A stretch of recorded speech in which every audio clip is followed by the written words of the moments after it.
Hi there, it's me again.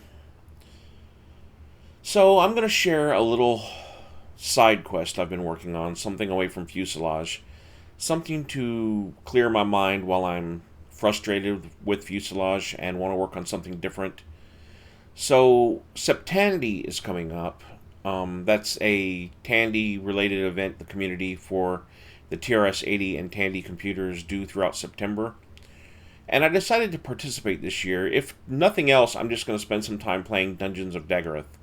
But I was able to find the source code on GitHub for the original game, and I thought I would take a look at porting it to the Amiga. Now, I know this isn't really Septandy related since it is Amiga related, but the original game was a Tandy TRS 80 color computer game, and a very popular one for the TRS 80 at that. So I thought it would be fun to see if I couldn't convert it to the Amiga. And since I have the source code, you would think that would make it a whole lot easier. But I'm not real familiar with 6809 assembler. Even though I did look at it briefly when I was a kid, I really don't remember that much about it. But I do know quite a bit about 68,000 assembler, and though I wouldn't call myself any kind of assembly language expert on any of the systems I've studied it on, I do basically understand all the concepts, and with the help of a lot of books and AI and the original source code, I thought maybe I could take a stab at porting it. It doesn't look like it's going to be easy to do, so I can't promise any kind of results anytime soon. But I thought I would work on it throughout the month of September, and I would keep the Tandy community at least, and maybe Amiga community, posted on my progress. So right now, I don't have a whole lot. I was able to create a very basic Amiga screen.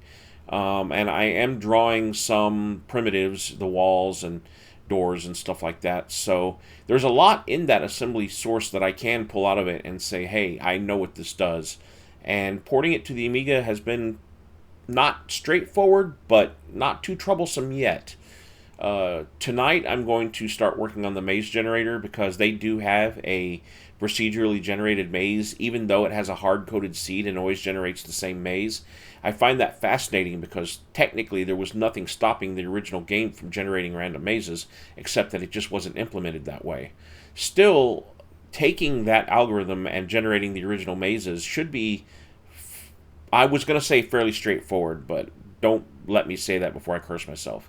It should be doable. How's that? We should be able to get the original mazes out of the original algorithm.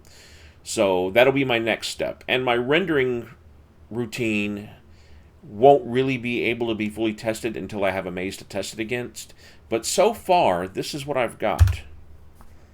Um, yeah, might not be accurate, but we will see. And when I find out, you'll find out. So subscribe, and if you are a Tandy or Amiga enthusiast, Septandy is coming up. So, uh, yeah, stay tuned.